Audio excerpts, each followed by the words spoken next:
Jevon Carter did for the Milwaukee Bucks is ridiculous, guys. Jevon Carter is arguably the X factor for this Milwaukee Bucks team. And I know you're going to go Giannis Antetokounmpo, Bobby Portis, and Drew Holiday basically all combined for like 64 points.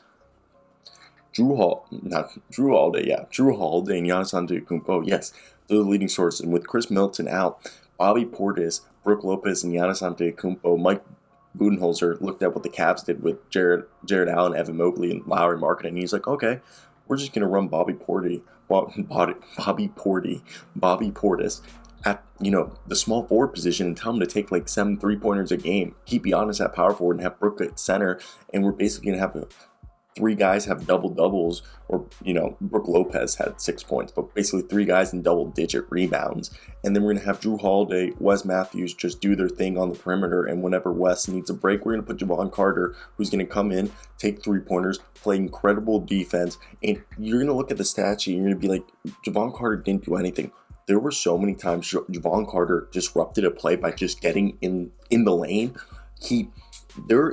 First off, when it comes to defense, you can't measure or statistically track how a guy, just his presence. Everyone talks about Rudy Gobert's presence. Jevon Carter's presence on the perimeter, his tenacious and peskiness reminds me, Facundo Campazzo, Pat Bev, how he's just out there, wrecking havoc and causing chaos, even though he's not, he only had one steal, he didn't even have a block, but he's plus 25 in net rating because the team was doing so good. They were getting so many stops because he was clogging up passing lanes. He was making people second guess their shots and, basically denying them the ball off ball.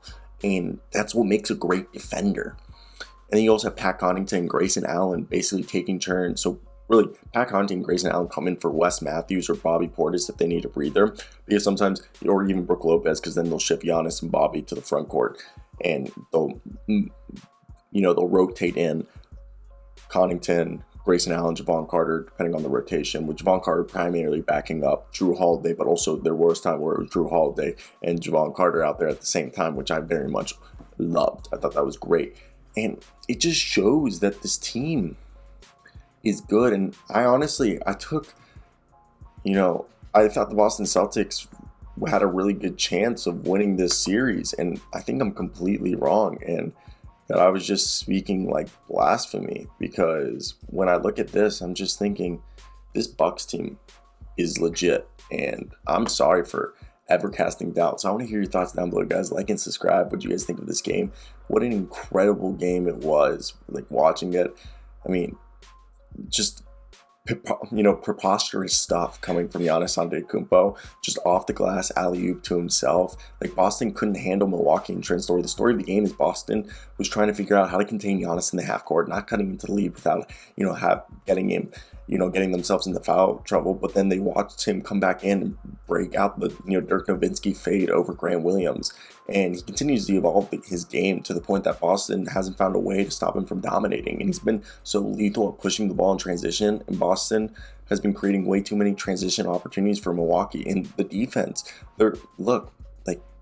it's just insane.